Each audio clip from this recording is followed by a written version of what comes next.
Hello and welcome to another episode of Corgi Town USA. I am Candy, owner of Corgi Town USA, a podcast for pets and their people. If you're new here, hi. We have new episodes every week all about the corgi and dog lifestyle, health of your pet, traveling with your pet, other interest pieces. In my lap is Chuckles, our spokescorg. We also have the Corgi committee here in studio, Booger and Mortimer Barnabas. We also have Hammer somewhere running around here.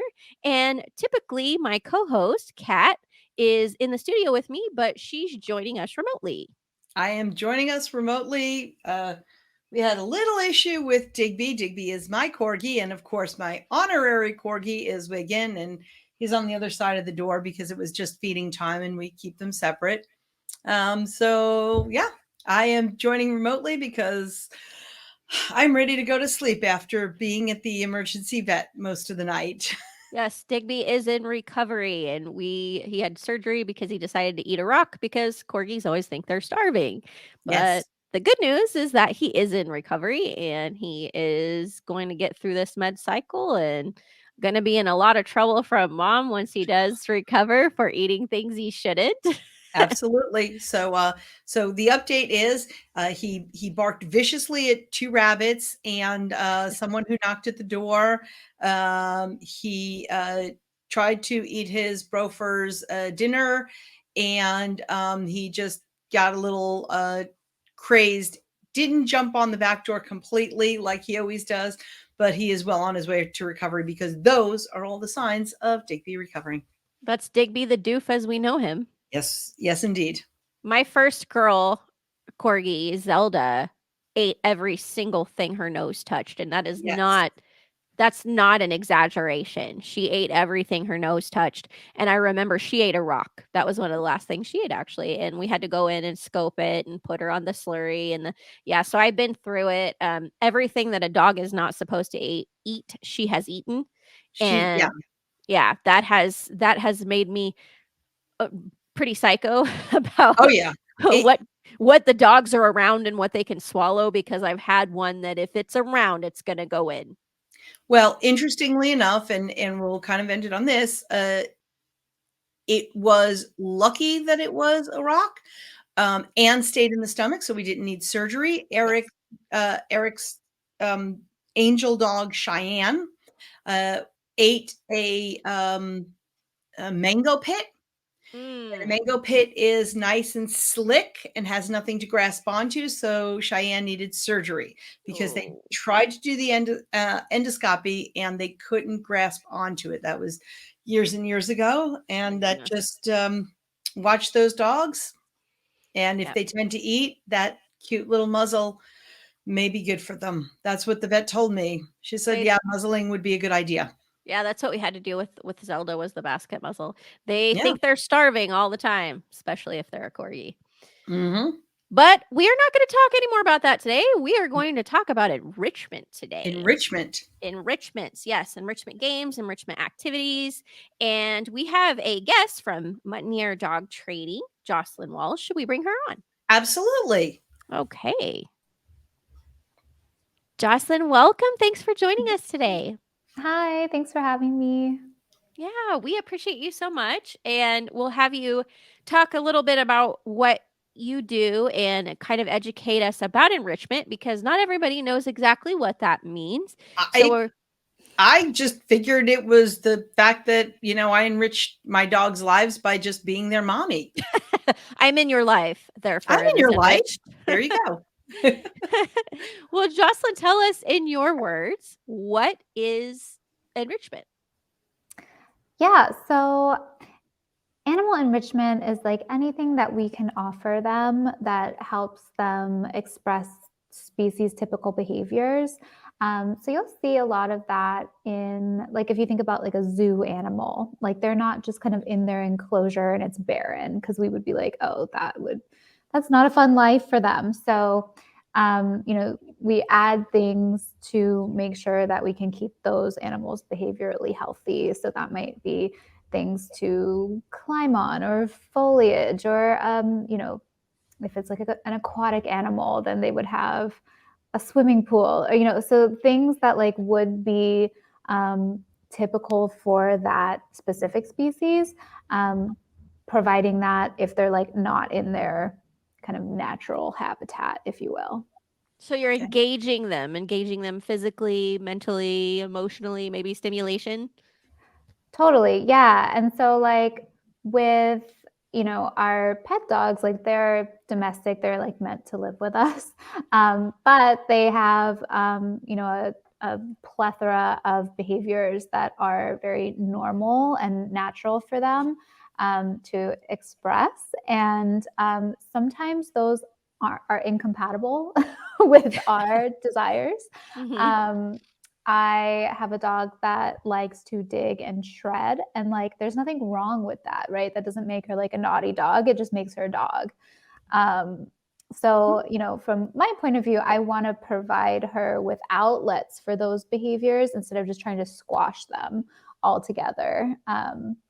Because if she's a dog that's like, I feel most fulfilled when X, Y, and Z, and I'm like, oh, I don't have capacity to let you do those things. She might actually become kind of an anxious dog because she's like, well, but I feel fulfilled when I do these things. So that's why, we want to kind of provide those outlets. Yeah, so don't turn your dog into a hostage. They're Yeah. not a hostage when you're giving them things to, let them feel fulfilled and Yes. engaged. Yes. Definitely no hostage situations. Yeah. We've already like kidnapped them from some situation. So we want to make sure that their lives with us are nice and enriched, right? Yes, absolutely. What they enjoy doing. It's interesting because earlier today when I was at the vet, I read an article on cats. Okay, 2 dogs, 2 cats. Very similar things that humans do that annoy cats. And what I found interesting is put the toys for cats around and not, because that's what cats know in the wild. And don't put the toy in the face, pull it away, because cats know chasing. They like to chase. So that, I guess, could be enrichment. It's just, I think, something that we don't think of. We give them human qualities, or, like child qualities, Mhm. human child qualities rather than dog qualities. You mean my dog's not human? No, Candy, no. No, the fact that you looked pregnant before Mortimer, and then you went to the hospital and then came back and complained about labor pains. It wasn't. It's an ongoing joke. Yeah. Giving Yeah, birth to the corgi. Giving birth. I definitely identify with my fur baby being my only child. Yes. But yes, I think that like when you can kind of look through the lens of what's normal for dogs, then we can do them a lot of service just by looking through that lens and making sure that we're like fulfilling their behavior needs. That reminds me of, we had a guest on who does behavior training last season. And one thing I thought that was very poignant that she mentioned was that dogs are pack animals. We think of them as pack animals, but they really technically have not been pack animals in like 100 years, because we've been domesticating them and making them part of our family. So their pack is actually the internal family.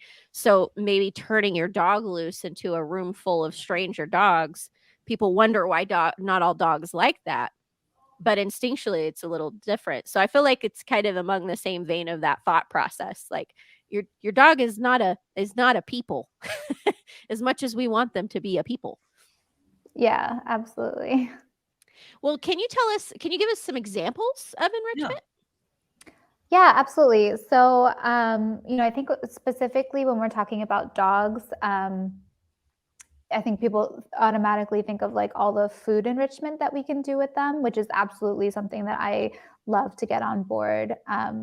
Anytime I'm working like a behavior case, I like to make sure that we're starting with like meeting needs at a baseline, because so often if we just provide some mental stimulation, we can see so much benefit to like reducing anxiety and things like that. So definitely getting your dog on a regular enrichment plan is awesome, and that can just look like There's like store-bought toys, like Nina Addison has a great line of these really kind of cool, complicated puzzle toys that you might have seen that have like little doors and sliders and things to pull. And then, as they kind of figure out how to get into these compartments, they reveal treats or their kibble or whatever you want to put in there. And then there's things like kibble balls where you would just put some food in their kibble ball and then they're rolling it all around the house. I could see a Corgi liking something like that because there could be like a little bit of a herding aspect there. Yep. And then, so there's just really no shortage of store-bought toys. So there's things that like really put their brain to work. And then, also kind of keeping in mind too, that like enrichment you're providing an activity that also has a certain energy level that's attached to it. So something like a kibble ball might be kind of rip-roaring and a little exciting versus, I could give my dog a Kong that's filled with, some baby food or some broth, whatever.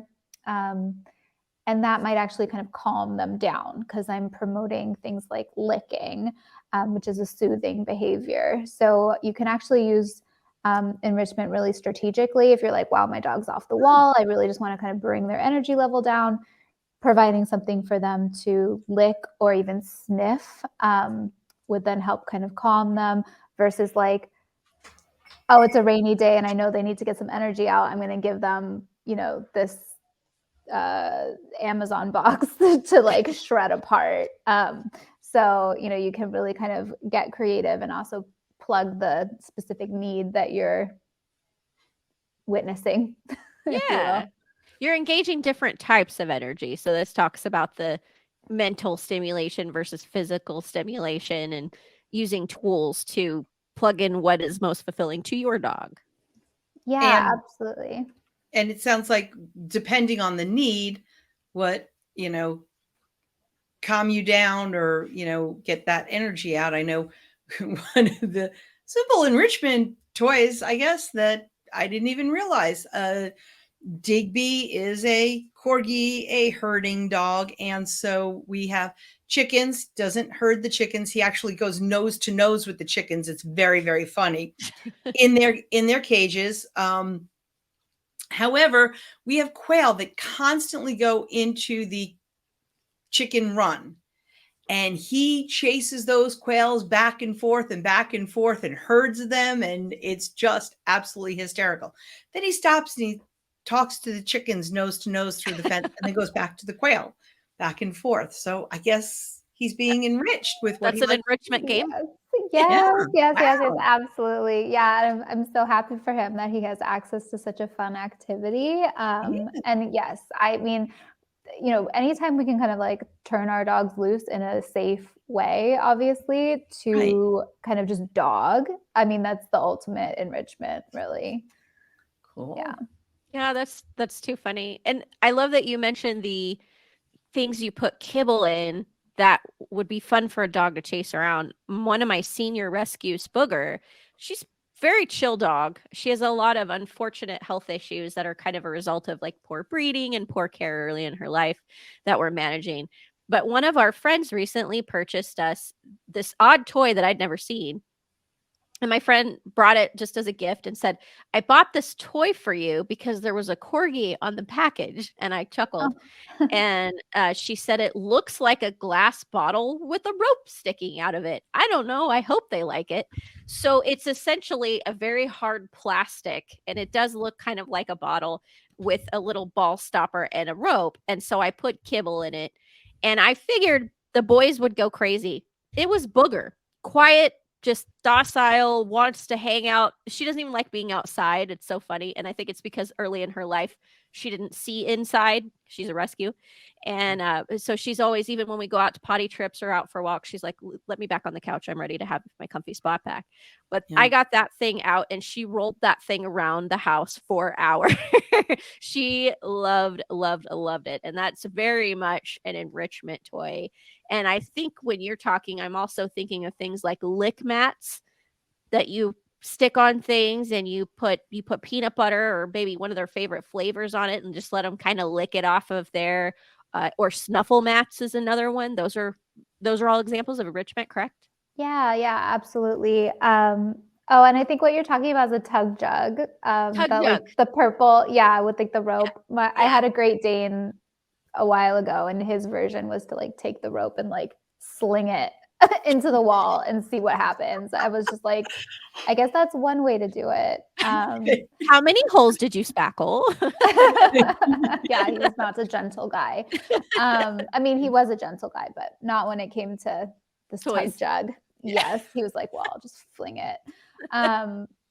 Yeah, so I mean, there's so many different options, and yes, I like love a snuffle mat. Absolutely, the lick mats are great. I actually like lick mats a lot for like bath time because they have the like little suction cups on the back, so it's really easy just to stick it to your bathtub with some like peanut butter on it. So it's a little hack. But then there's also like just ways to make enrichment out of stuff you're going to throw away anyway. So I really like shredding enrichment. Dogs love to shred, and we hate that dogs love to shred because that usually means, your shoe is in 18 pieces when you come home, Something or expensive. Yeah. it's always something expensive. It's always like your new like Prada sunglasses or like whatever, it's like the thing. But when we actually like provide our dogs when we provide our dogs with outlets for shredding, they're like less likely to do it for other things because we've just kind of satiated that need. So I love like, when you get a paper bag from the grocery store, just like stick some treats in there and like wad it up. And that's something that they can just pull apart and like explode. Because when you think about it, our dogs are hunters. They're also scavengers, but they are hunters. And part of their eating process is pulling apart a carcass. Even our cute little like Chihuahua guys, they do it too. Those are the most vicious. They are. Yes. So they all have that hard wiring in them. So I do find that dogs like really like a good shred. So providing things like paper items that they can pull apart and then when you stick some food in there, they're actually less likely to eat the paper item because there's food that's more like biddable for them. Higher value. Yes, exactly. Yeah. And you can do the same thing with like a cardboard box or, like a cardboard egg carton. Even with the prices of eggs these days, if you have an egg carton, you could use it this way. Toilet paper tubes. Mine love toilet paper tubes. Yeah. Chuckles, and anytime I go in one of the restrooms to change it out and they hear that of pulling the thing, Chucky and Mortimer are right there going, we're ready for it. We heard it. We heard your, yeah. Yeah, they're calling dibs. Yeah, absolutely. I mean, anything really that's like that pulpy kind of cardboard, because even if they do like tend to, eat a small bit of it, it's just like fiber, so it breaks down pretty easily. What you want to be more wary of, and like if you do use like a cereal box or something like that has like shiny print, just monitor your dogs to make sure that they aren't eating that, because that's not as digestible, so that could probably pose a safety issue. Yeah. I love that idea though, taking the paper bags and rolling them up with food. That is a great idea. And I think that Mortimer would love that. So as we're talking about this, is enrichment, is it good for all dogs, or does it depend on the dog?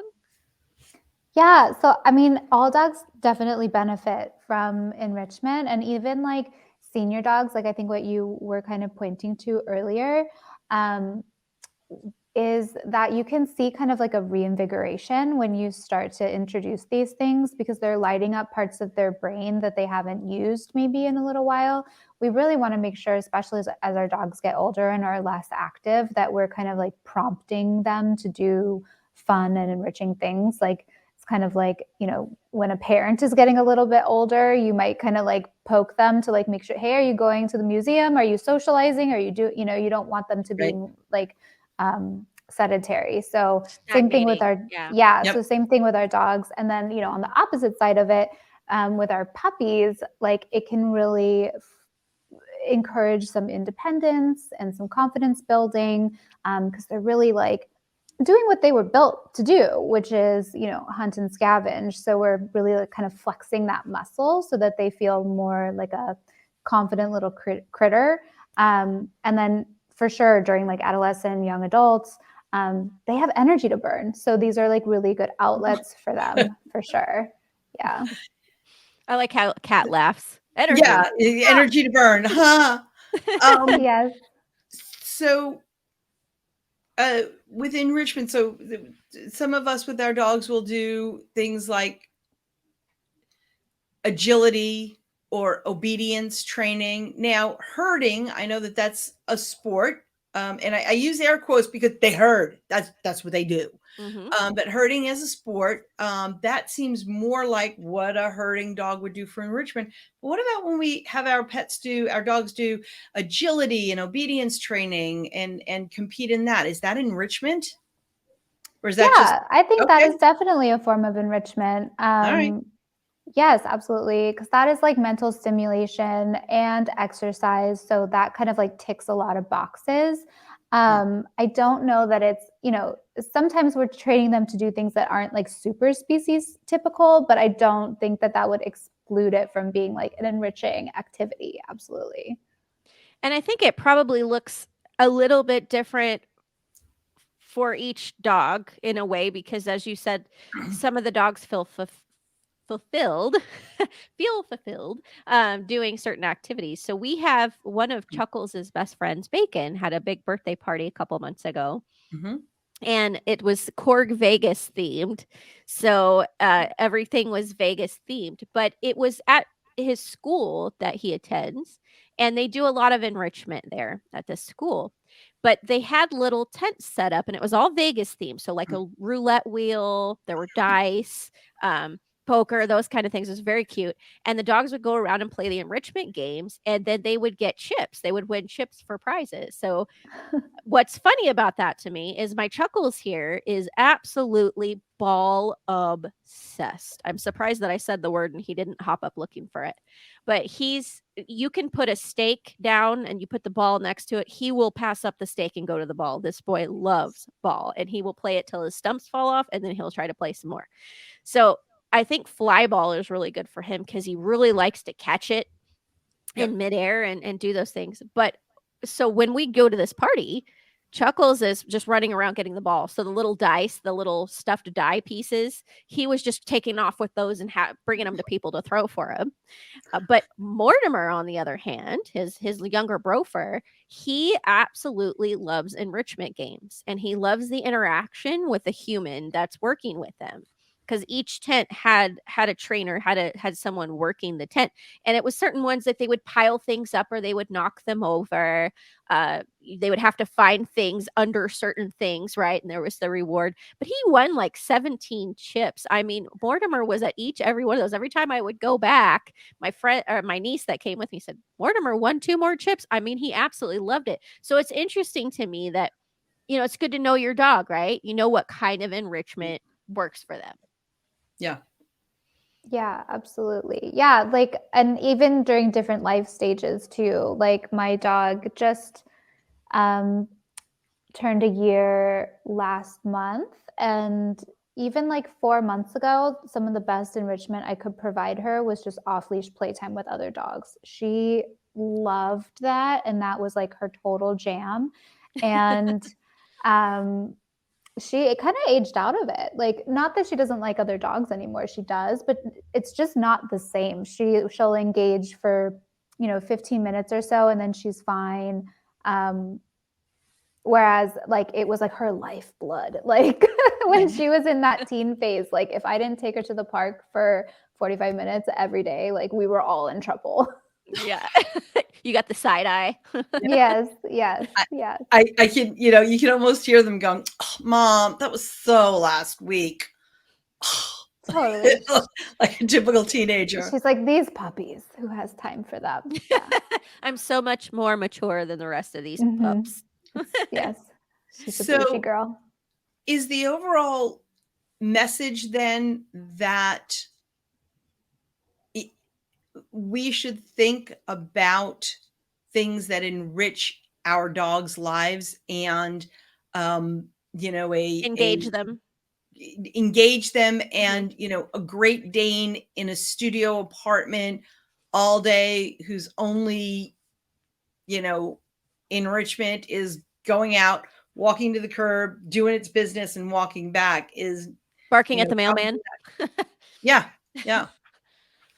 Yeah, totally. Yeah. And I was going to say too, is like, that's a good example, because if that's their only exercise or their only stimulation for the day, you are absolutely going to get some nuisance behaviors like barking at the mailman, or you might even get like lick granulomas if they're just like turning it towards themselves, like incessant paw licking, things like that. But you'll definitely get some restlessness and, dogs overly barking or, whatever it is that they're going to express there. Like, so it's very soothing to them. Yeah. Yeah. Soothing. That makes sense. It's like the old adage you would always hear, a tired dog is a good dog. Yep. Mm-hmm. You're keeping them busy, keeping them engaged. And so you've kind of educated us a little bit. So like the benefits are kind of ease of nerves. It's calming activities.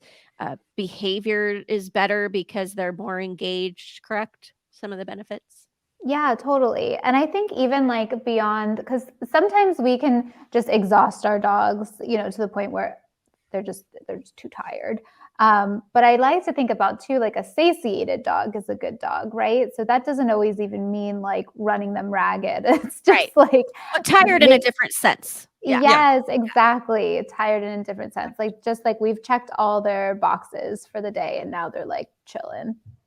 Cool. Well, Chuckles doesn't get tired. We just got back from the veterinary conference in Las Vegas, and so they're very long walks. And one of my corgis has degenerative myelopathy, so I carried him around in a backpack. So I'm pretty tired from walking all those steps with him in the backpack. But Chuckles, I'd walk on the leash, and it's the same thing if Mortimer goes out with Chuckles, and we go and we play, and we have a play date, and we go to parties, and we do our meetups, and we do Chuckles is ready to play ball. We get home, he's ready to play ball some more. We can walk all day, go out here. But Mortimer will be ready to rest. He's like, I'm good. I've had a good day. I'm tired. But Chuckles, on the other hand, this boy don't stop. I've known a few corgis like that. Yeah, he is all corgi for sure. Jocelyn, as you're speaking, I'm reminded of just a couple of weeks ago, the Super Bowl commercial where there is that one large dog, and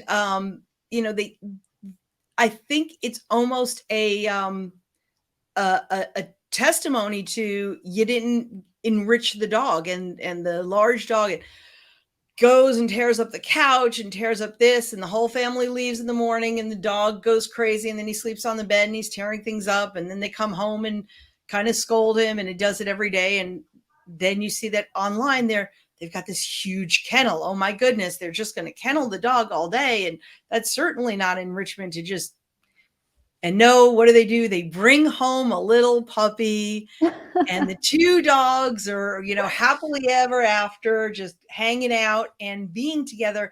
There's no more, there's no more running around. There's no more tearing things up. They just playing together. And that, as you're talking about enrichment, it's like, okay, that's it. It's not your dog, as you said in the beginning, it's not that your dog is bad. It's that your dog is bored. Your dog is not allowed to do dog things. Yeah, absolutely. We can definitely look at, solving some behavior problems without even touching training. Sometimes it's just like when we like fulfill the needs, sometimes those like nuisance behaviors, destructive behaviors can kind of just solve themselves because the root problem was taken care of. I will say though, I actually didn't see that commercial, but I heard about it just like in the dog talk. I will just make a pitch for getting another dog is not a cure for separation anxiety. I think it was kind of portrayed in that way. Yes. But having a second dog can absolutely be great if your dog is dog social and wants a buddy. Like, absolutely. Right. As Kendi will often say, usually after I say something, You definitely want to check with your vet and check with your dog, and every dog is different, and check with a behaviorist like yourself, and just make sure you know what is it that's causing these issues. And yeah, it not a bad dog. Consulting with experts is always a good idea. Yes. Yes. Yeah. Absolutely. Yeah. Whatever it's about. Yes, absolutely. Dog or not dog. Well, we're not going to keep you all night, Jocelyn. Thank you so much for your contribution. But a couple of quick questions before we do.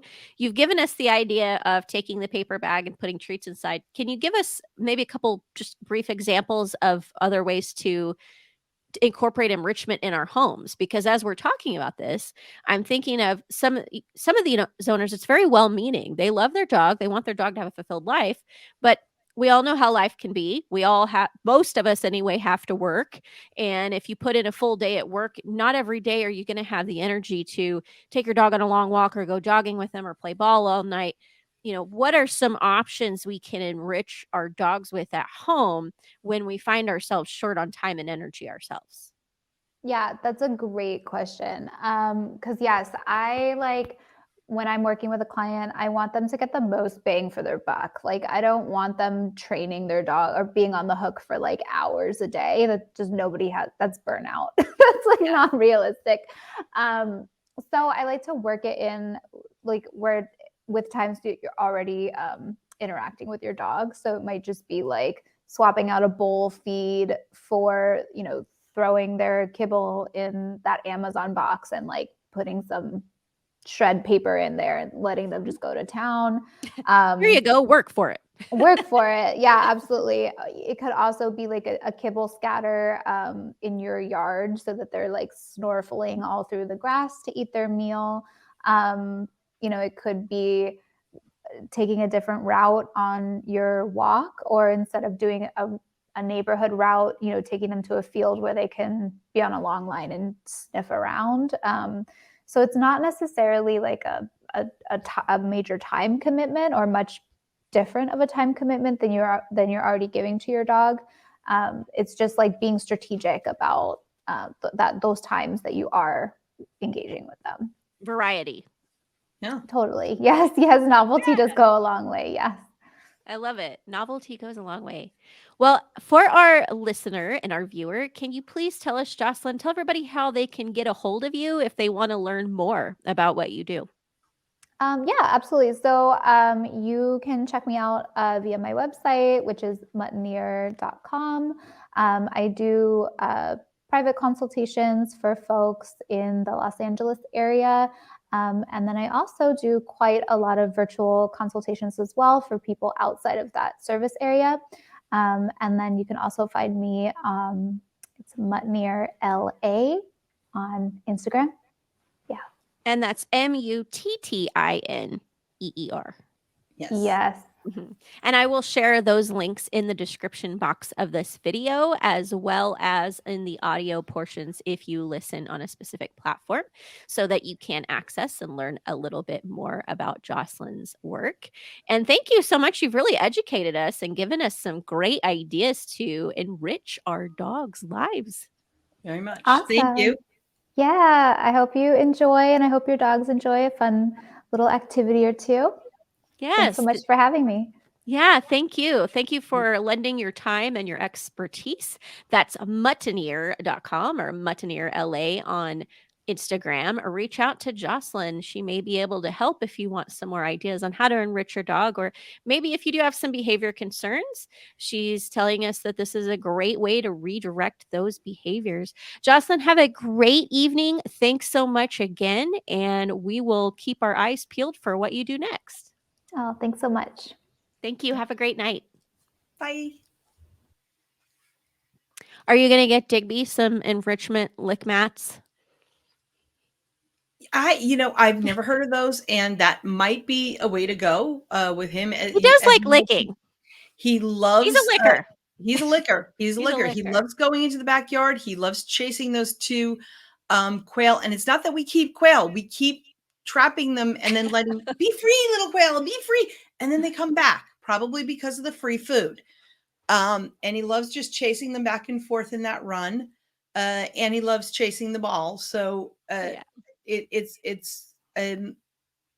I think I'm doing a good job of enrichment, Oh, yeah. and we can always do a little bit better for our pets. Yeah. And more ideas are always a good thing. Absolutely. Switching it up, just like Jocelyn taught us, and changing, giving some variety, both for ourselves and our pets. Yeah. And I know Eric was talking to friends of ours who just got a pup, and they want to do agility with him. And Excellent. so Eric recommended a few people that he knows. And he said, one thing that you can do is take a ladder, lay it on the ground, walk the dog forward, and walk the dog backwards. Now, forward, it requires a little bit of concentration. Oh, I can't put my little feet between the rungs, but backwards requires even more concentration. So even if you're not planning on agility, that could be an enrichment thing. It's like, okay, wait, what do I have to do? And that mental stimulation that Jocelyn was talking about. Right. Keeping them engaged. It's easier than I would have thought. Yeah. It's a different kind of energy. You don't necessarily have to go run a mile with them. You can do some things that are interactive and get those little cogs turning. Yes. Yeah. Well, we hope you enjoyed this episode. We are here for you every Thursday, all things corgi and dog pet lifestyle. We hope that you liked and subscribe to our channel, like this video and subscribe to our channel. We need your likes and subscribes. That's how we keep going, so we can keep bringing you content. What engagement activities have you done? Let us know in the comments. We want to hear about what's working for you and your dog. And we will let you go and see you next week. From Candy, Chuckles, Mortimer, Booger Hammer, and Catherine, Digby, Wiggin, and all the cats. chickens and the cats. Yeah. All right. We'll see you next week. Bye. Bye, everyone.